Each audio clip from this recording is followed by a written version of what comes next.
it was awful, and it destroyed me in the end. I literally forgot how to throw a dart. I forgot how to stand. I forgot how to throw, how it felt. I was almost evicting them, and then they were asking me for an autograph. But if I could have them 10 seconds again, the moment that double 16 went in against Danny Noppert, that's the moment I'd love to relive.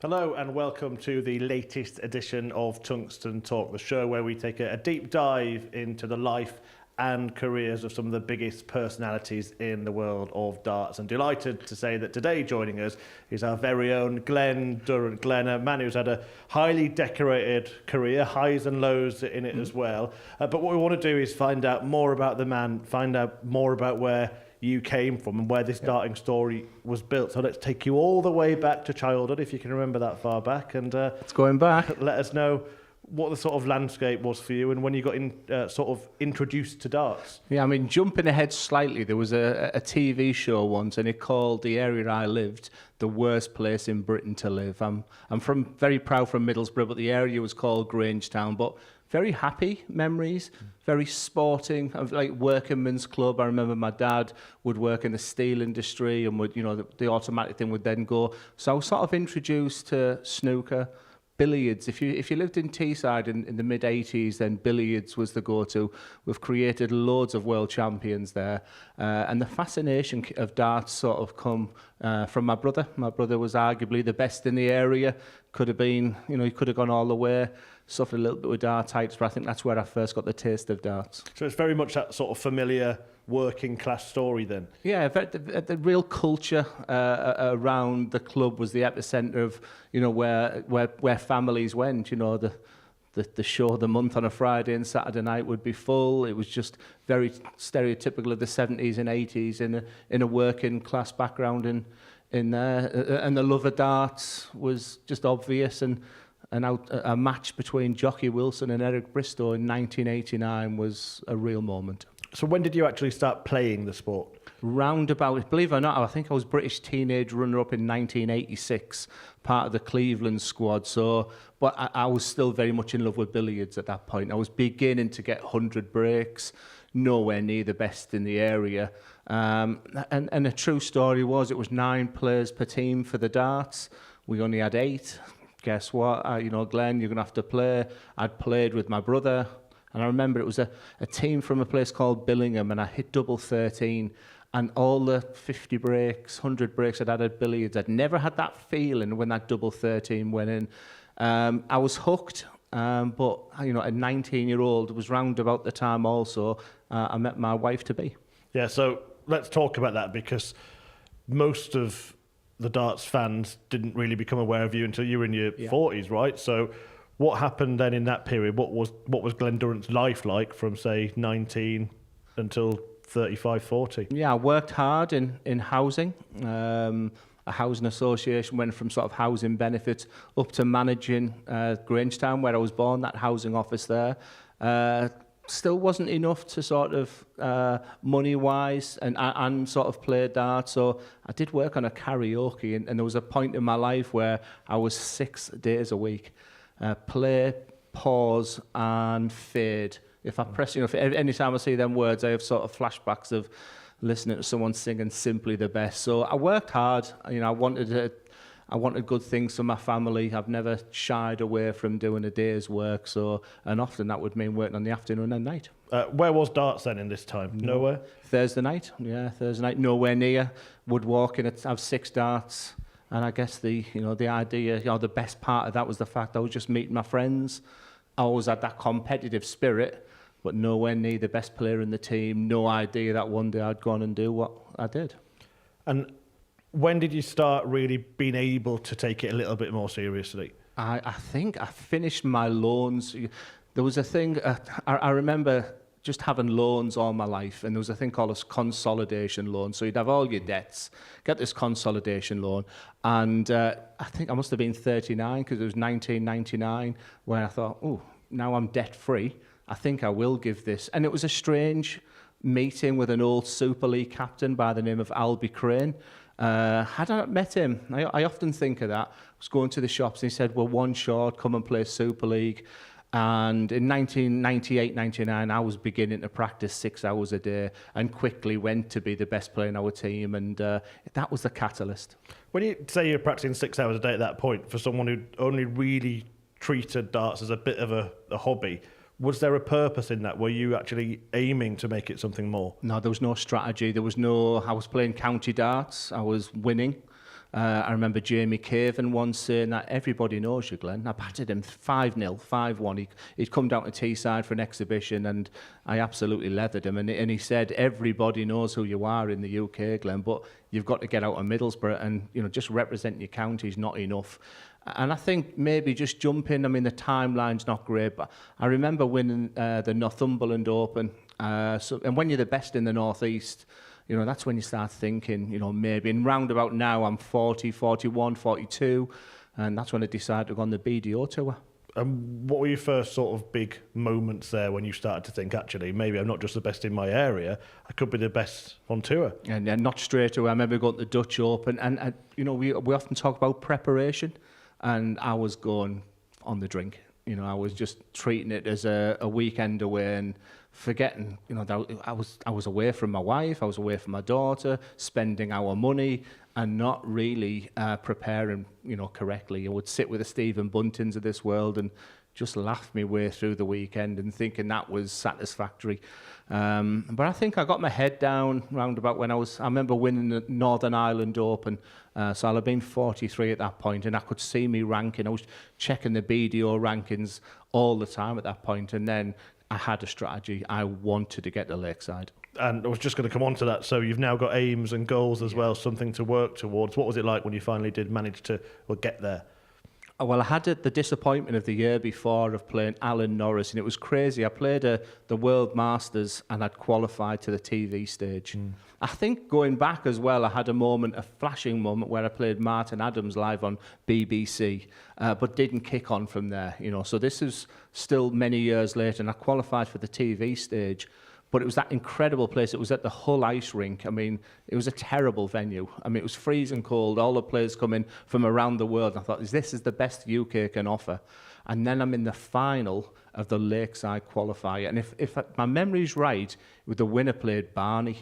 So it was there. And I played Alan Norris. Now, Alan Norris had already qualified.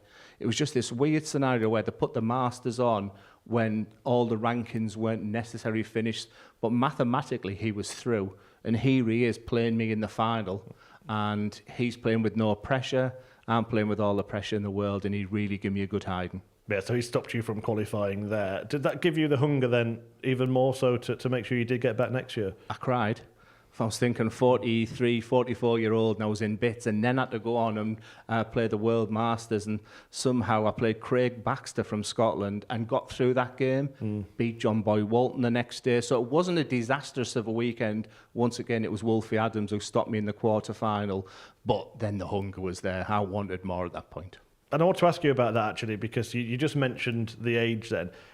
With every defeat, with every year that went by that you didn't make it, were you starting to think, well, this might never happen? Only once.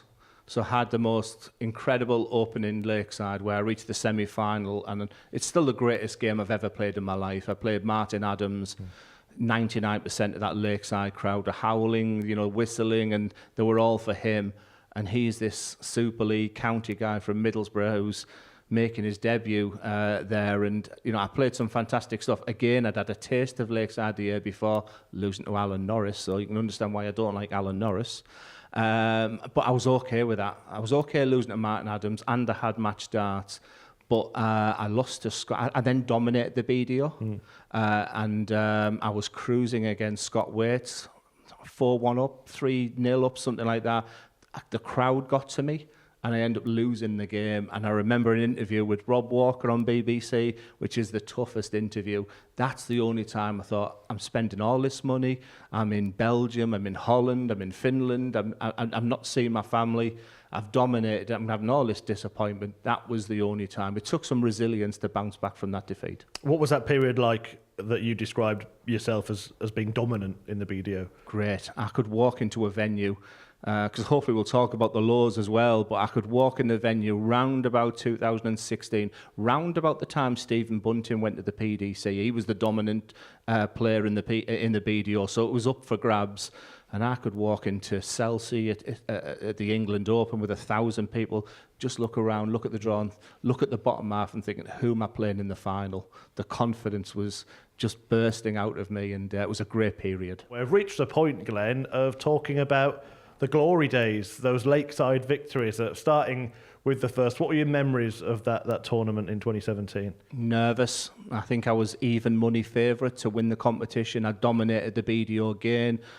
World number one in that system.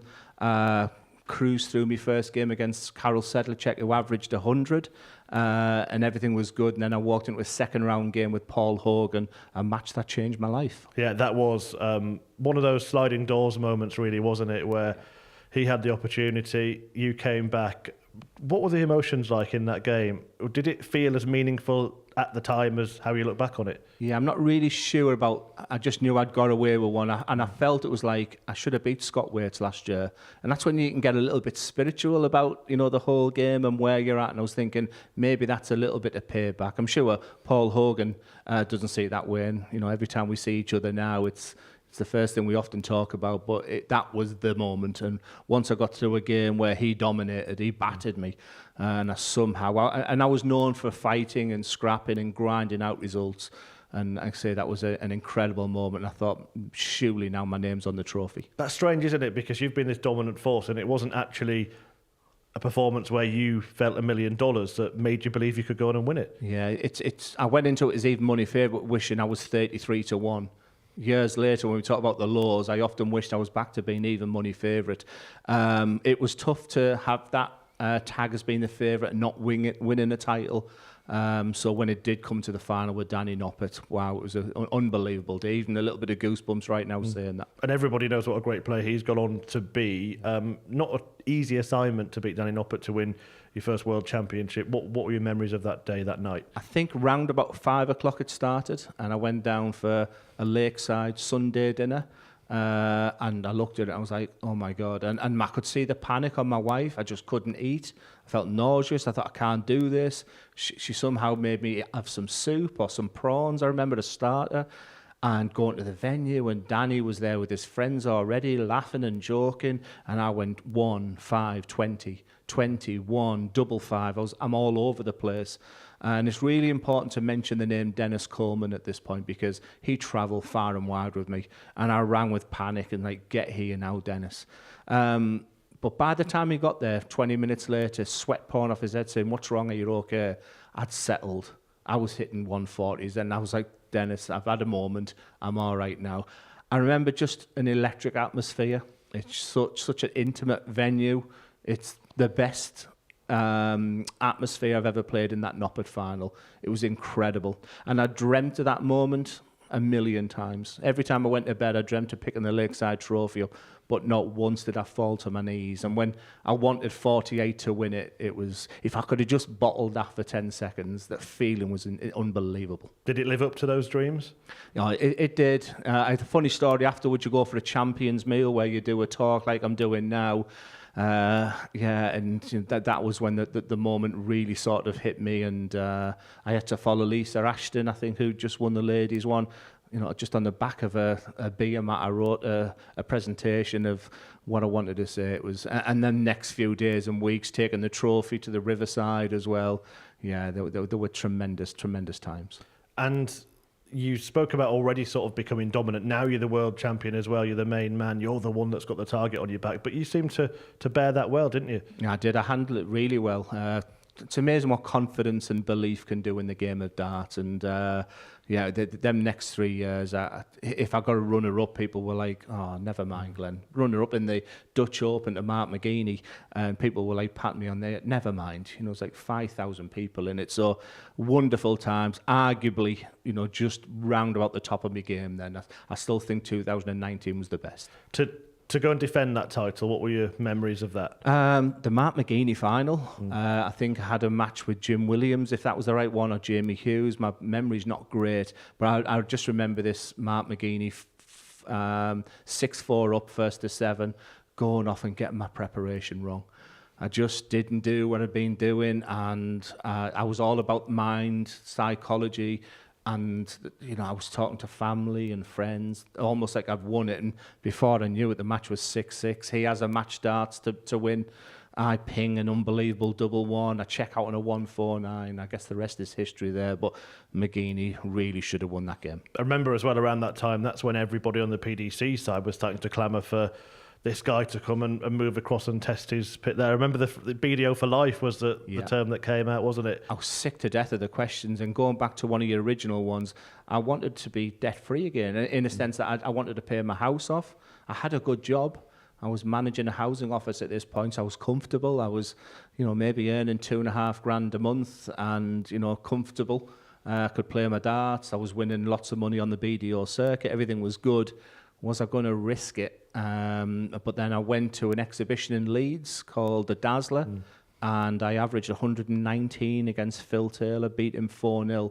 And my boss was there, and she was like, he's back at work tomorrow. So she sat me down and almost gave me a sabbatical and said, go to Q School. You've won 3 world titles now. Go to Q School, and your job will be here in 2 years' time for you. Just before we move on to the PDC, I mean, to win 3 Lakeside world titles back-to-back, that's an incredible achievement. Do you rate that as highly as you should? Yeah. Eric Bristow was the only other man to do it. I'm the only man to ever do it at Lakeside. I think one of his was at Jolly's, at Stoke. So, no, I'm incredibly proud. I would never say anything bad about the BDO. Those £100,000 I was winning each time were life-changing. And I was going to ask you about the money, actually, because you just mentioned wanting to pay off your house and the risk of joining the PDC. Was it a case of you're looking at the PDC and looking at what does a first-round loser get, but when you looked at the BDO, you're just looking at what does a winner get because you expected that to be you? Yeah, I think it was more I wanted to keep on working. I had a great pension, all the things why I was labelled boring does. I was just doing the fundamentals correct. My family were coming first. It was a big ask, but I knew in 2019 I was right on top of my game, and I felt like I could take on the Van Gerwens in my mind, but talk is cheap. You go to Q School, you have this massive fanfare around you. I know that all of your matches, half of the arena were watching and all the other sort of boards were empty. And speaking of sliding doors moments, you had one there as well, didn't you? Yeah, I lost day 2 to a guy called Vince Tipple, and I said, I'm going home. I am BDO for life. And then Diogo Portela persuaded me to stay. He said, you're the best player in here, and tomorrow's a new day. Did all the hard work on day 3, got me preparation wrong for the final against Reece Robinson. Had to come back, had to win 2 games. PDC gave me a little wink and said, your first game, the lad's only been averaging 40. Cruise to that game, and then have another sliding doors, a guy called Matthew Dennant, who absolutely batters me. He's leading 4-2. He misses a 3 dart to double 16, all on the wire. Each time I went to shake his hand, I have 86, 18, treble 18, double 16 goes in. I then do 2 great last legs. Unbelievable. It was the Scott Waits moment. It was the Paul Hogan moment, all rolled into one. If it had gone the other way, do you think that you might have never gone back? Definitely not. No, I would have been BDO for life. Absolutely. I'd have given it a go and said it wasn't for me. I'll stick with the BDO. Thankfully, I got there in the end. You did, and you made an impact very quickly, didn't you, on the Pro Tour? Very, very early. You won a title. Well, that's sabbatical for 2 years for my job. A fortnight later, I said, thank you for the job, but I won't be coming back because I won Pro Tour number 3, Pro Tour number 2. I think I got runner-up. So within then, I'm in the World Grand Prix, I'm in the World Match Play. Everything was really rosy very, very quickly. Yeah, and you carried on riding that wave, of course, within the end of your first season. You're getting picked for the Premier League. Remarkable sort of rise in the PDC. Where were you believing you were in the sort of hierarchy of darts? Maybe that was my problem. I didn't really believe. I couldn't believe I was in the elite 10 players it was at the time. Is this all based on my 3 Lakeside world titles? And I still had an awful lot to prove at that point. I'd reached semi-finals of match play, semi-finals of Grand Prix, but wasn't real winner on the TV stage. But I got the nod, and I grabbed it with both hands. Certainly did. Look, there's some massive highlights in your PDC career. I want to talk about two in particular. One is winning that Premier League, but I'm going to just come to that second because I know there's a sort of bittersweet part of that. World match play, beating Michael van Gerwen. Was that the moment when you think, I might be the best in the world? And I think I had a message from someone who I respect very much to say, you are now the best player in the world. It was an unbelievable atmosphere. It was Danny Noppert atmosphere. The match players, this most incredible, knowledgeable crowd. Blackpool's just sort of so iconic. I'm averaging 100 throughout. I know Michael's not at his 2016 best, but to shake his hand, I was respectful. He was respectful, and I went to bed a very happy man that night. Yeah, and amazing scenes, of course. Then you do go on to win the Premier League. What was that feeling like to have achieved that in the elite competition, or one of the elite competitions in the sport of darts? Yeah, I won on the stadiums, Aberdeen, the arenas. I played great. I had an unbelievable match with Fallon. But then obviously COVID kicked in when I'm bang on top of the world. Yeah. I beat Daryl Gurney and I beat Gerwin Price at the 110 average. I beat Daryl Gurney in Liverpool, and it's Newcastle a week later. That was the one I couldn't wear. I was taking an army there, and then COVID came. I thought, oh my God, I'm top of the Premier League table here. I'm not going to get the chance to win it. But you go and have that finals night. I mean, look, you're the first to admit the final itself, performance wasn't fantastic. You said you sort of felt stuff going wrong, but were you able to still enjoy that moment, enjoy what you'd achieved? I only enjoyed the money, and I'm not money orientated, but I think I picked up a cheque for 275,000 that day, and for the first time in my life, I won't lie, it wasn't about the trophy, it wasn't about the accolades, the fame. It was about 275 grand, thank you very much. And when I won it, it was that surreal moment of not, the only person that was in there was a cameraman, that fake noise because there was no crowd in there. It was about the money. As quick as you rose, the decline started to happen in the PDC. What went wrong? Yeah, I think I started overthinking. Bernard Langer as a golfer got the yips. You've heard people being a little bit punch shy in boxing. I just started making the game very, very difficult. Maybe striving for a 1%, 2% getting better. Maybe going A, B, C, D in my mind. And that strong person who could walk into a venue was now thinking, I hope I win a leg today. It was an awful time, a really, really bad time. Genuinely, I mean, what does that feel like? Because not a couple of things, really. You've got that. You've also got COVID where, I was commentating in these events at the time. We were all sort of contained in our hotel rooms. You've got a lot of time. A lot of these events were 4 days straight of playing. And if you're out first round just lying on your bed, what on earth's going through your mind? I mean, it was just embarrassing. But the worst moment was the second Premier League because, as you rightly said, I'm losing 6-0 to Dimitri. I'm distraught. I'm 52, 53, wherever I was, and I'm distraught. I'm crying my eyes out. My wife's saying, just come home, and you can't. Because they did 10 straight matches over 10 days.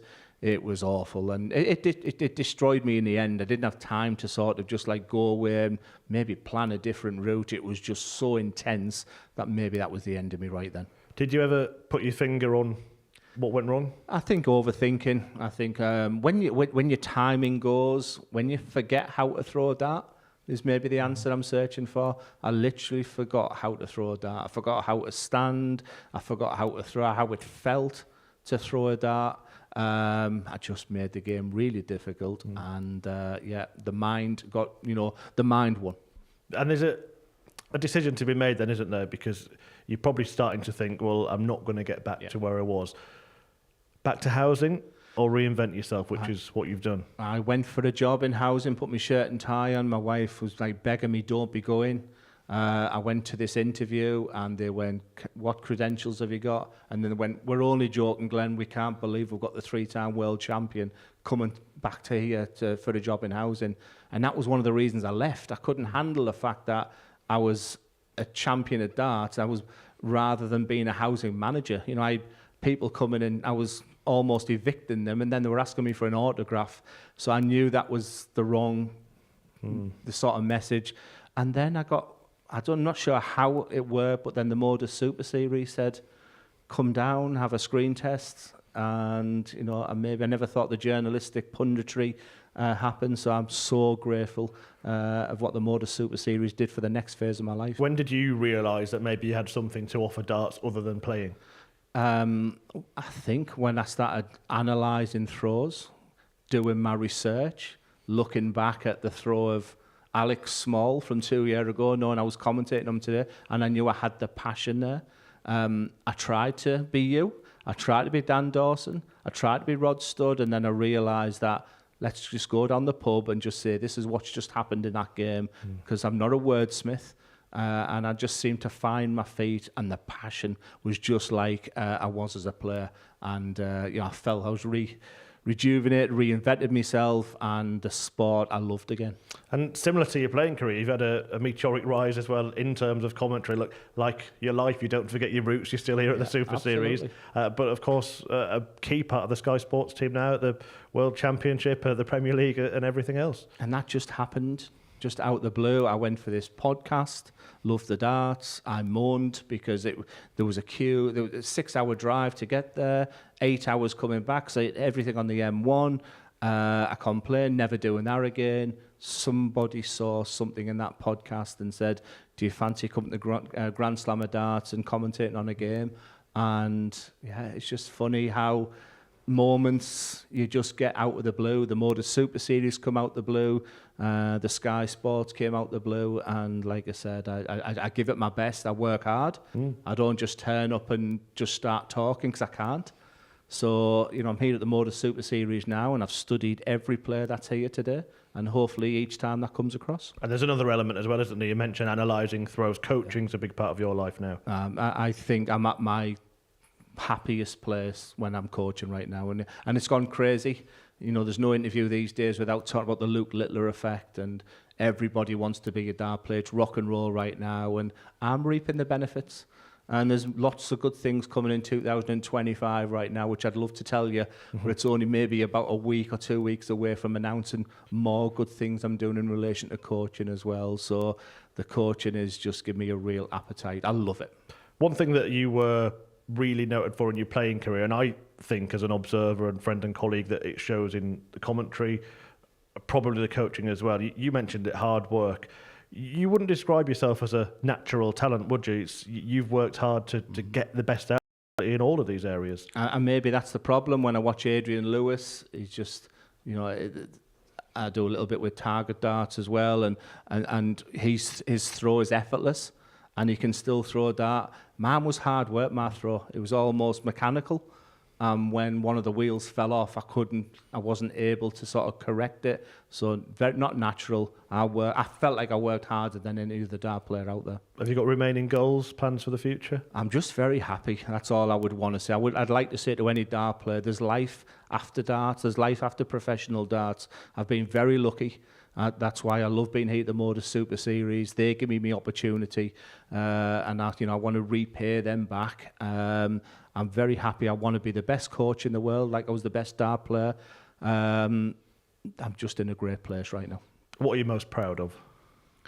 Dart-wise, I think it'll always be that Danny Noppert win. I mean, when I put an England shirt on, I thought that was going to be hard to beat. But if I could have them 10 seconds again, the moment that double 16 went in against Danny Noppert, that's the moment I'd love to relive. I think it's a good memory to end it on, Glenn. Thank you very much for talking to us. That is Glen Durrant's Tungsten Talk. What a career, and what a way he's reinvented himself as well. And we're pleased to have him here at the MODUS Super Series on Pluto TV. Plenty more conversations with this man and other big names in the world of darts coming very, very soon.